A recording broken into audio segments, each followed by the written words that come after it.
झारखंड के विषय में पूर्व मुख्यमंत्री हेमंत सोरेन के विषय में बहुत महत्वपूर्ण कानूनी राजनीतिक मूल मुद्दे उठते हैं। पहली बात, मैं कानूनी पे कोई खास टिप्पणी नहीं करूंगा क्योंकि मैं खुद पेश होकर आया हूं उच्चतम न्यायालय ने, जिन्होंने कल मामला निश्चित किया है, लगाया है कोर्ट में, तो इसलिए मैं उस विषय में बहुत कम नहीं के बराबर बोलूंगा। लेकिन इसका जो राजनीतिक आयाम है वो पहले मैं आपको अवगत कराऊं। एक बहुत ही भद्दा, घिनौना, भर्त्सना योग्य और सब चीजें अगर आप भूल जाएं तो ये सर्वविदित है कि लगभग, मैं अप्रोक्सीमेट दे रहा हूं, 48, 48 या 47 का बहुमत सरकार को है, वहां पर सत्तारूढ़ पार्टी को। 48 मान लें, 47 मान लें, कोई फर्क नहीं पड़ता। सब कुछ मान लें विपक्ष की तरफ पे झारखंड में तो 32 है, 31 है, 33 है, कुछ भी मान लें फिगर, कोई फर्क नहीं पड़ता वहां पे। अब जब कल वाले जो मुख्यमंत्री हैं जिन्होंने बाद में इस्तीफा दिया और जाके राज्यपाल के भवन में औपचारिक रूप से कहा और उसके बाद सूची दी गई, और सूची के अलावा सर्वविदित है, सबको पता है कि ये बहुमत है 48 या 47 का, तो मेरा पहला मूल प्रश्न है कि गणतंत्र लोकतंत्र में आज हम 12 बजे, 11:30 बजे यहाँ खड़े हैं, माननीय राज्यपाल जी ने अभी तक क्यों नहीं नियुक्त किया मुख्यमंत्री? क्यों नहीं किया? ये देश, जनता जनार्दन पूछ रही है आपसे। एक बड़ा सरल प्रश्न है और इसका उत्तर है सत्तारूढ़ पार्टी केंद्र और विपक्ष पार्टी झारखंड का सन्नाटा। दूसरा प्रश्न, झारखंड से बिहार कितना दूर है? बॉर्डर्स जुड़ते हैं, लगते हैं, उसी प्रदेश का बाद में बना था झारखंड। बिहार में जब अभी हुआ माननीय नीतीश बाबू के साथ, माननीय पलटू कुमार जी के साथ, तो कितनी जल्दी आपने, राज्यपाल जी ने वापस एक मुख्यमंत्री नियुक्त किया। कितना समय लगा था?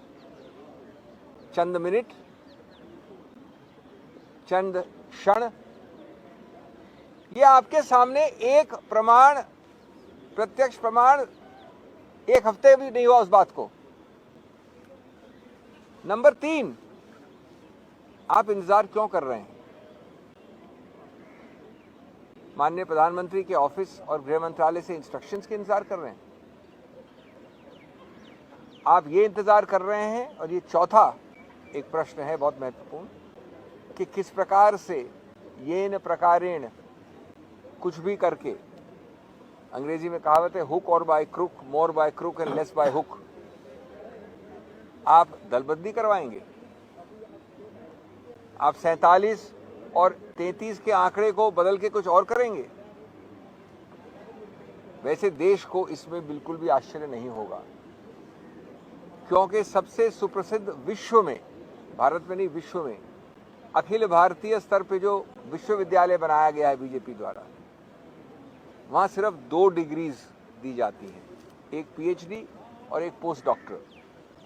पीएचडी और पोस्ट डॉक्टरल दी जाती है बहुमत की सरकारों को गिराना कैसे और अल्पमत के लोगों को के द्वारा सरकार बनाना कैसे।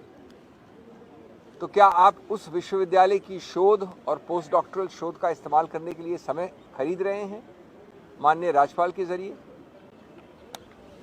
नंबर 5, या फिर आप राष्ट्रपति शासन की बात कर रहे हैं? कुछ भी हो जाए, इस देश में कोई विपक्ष की सरकार, कोई राजनीतिक रंग जो भगवा के अलावा हो, वो रहना नहीं चाहिए। अगर रहेगा तो हम केंद्र से और हम बीजेपी के स्टेट यूनिट्स ये आश्वस्त करते हैं जनता जनार्दन देश को कि कम से कम इस बार चुनाव के पहले ही हम 99% राजनीतिक पार्टियों के लोगों को या तो अरेस्ट कर लेंगे या हटा देंगे या दल बदल द्वारा सरकारें गिरा देंगे। आज 75वें वर्ष, आप हर दिन इतने भाषण देते हैं अमृतकाल के, उस अमृतकाल की परिभाषा आपने, उस न्यू इंडिया, नवी इंडिया की परिभाषा ये कर दी है, गौरवशाली विश्व का सबसे बड़ा गणतांत्रिक देश। और 7वां क्या आप इतना घबरा गए हैं उस सुनामी जिसका नाम है भारत जोड़ो न्याय यात्रा कि आपके पुराने सुप्रसिद्ध तौर तरीके षड्यंत्र द्वारा सरकारें गिराने की और ज़्यादा अधिक गति और दिशा पकड़ लिए हैं?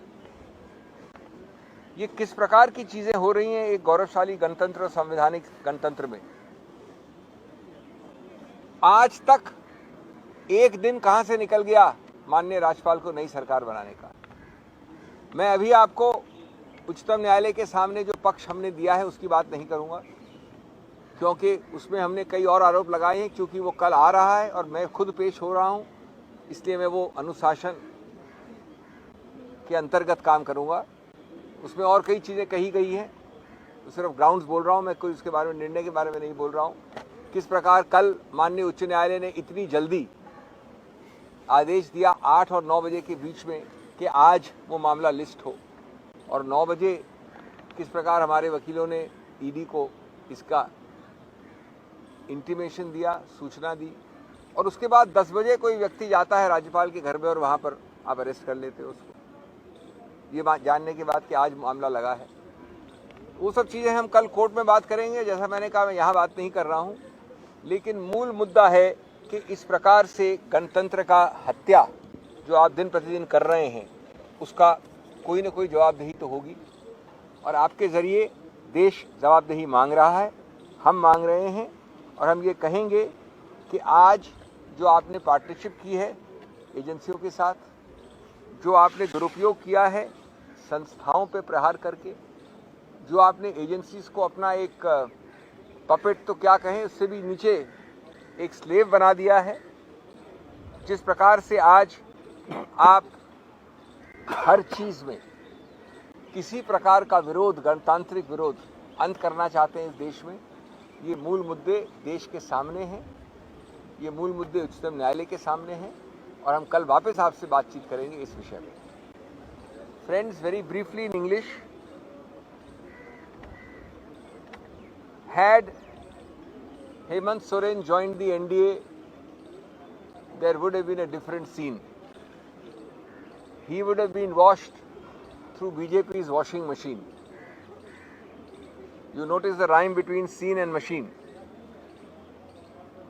The BJP, friends, has established the world's most world-renowned university on an all-India basis, which gives only PhDs and postdoctorals on one theme alone: how to topple elected governments, how to convert majorities into minorities, how to encourage defections, how to create inducements.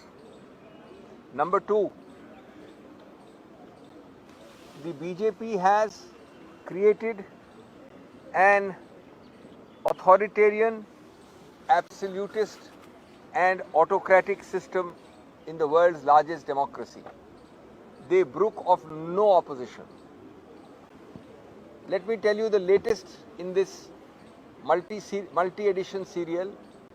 I want to ask a fundamental constitutional legal question for which we have only received stunning silence for the last 18 odd hours. Yesterday in the Jharkhand Assembly, where the whole world knows that the figures are roughly 47 or 48 majority and roughly 33-32 opposition. After the Honorable Chief Minister had submitted his resignation to the Governor and a new Chief Minister with the numbers known was proposed, why has the Governor been paralyzed into inaction for the last 18 hours? A whole day will be over shortly. Why? No answer. Eloquent silence. Number 2, hardly a week ago in neighboring Bihar, where the borders touch, how quickly did the Governor swear in Honorable Mr. Paltu Ram for the 9th time?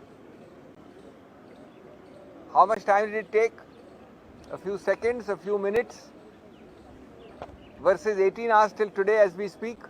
Number 3, what kind of Einstein formula arithmetic is the governor applying to calculate a self-evident fact given to him in writing with signatures? 48 versus 32 or 47 versus 33? Does it require rocket science to calculate that? Number 4, what is the explanation for this delay except silence? Are you waiting for instructions from the Prime Minister's office and the Honorable Home Minister's office? Number 6, or are you waiting to employ every possible way by hook or by crook and more by crook and less by hook to get MLAs to change sides, to offer inducements, to do horse trading? Because this is clearly your definition of New India. This is your vision of the 75th Amrit Kal. Or, my 6th question, are you waiting to impose President's rule to remove a democratically elected government because you cannot see any other political color in India? The nation wants to know what the Honorable Prime Minister and what the Honorable Home Minister are thinking, because that alone counts. Not the governors, not elected chief ministers, not MLAs, not constitutional functionaries. This is a moment of reckoning in this country. You are trying to, not that you will succeed, ensure that this is a opposition Mukta Bharat before the elections?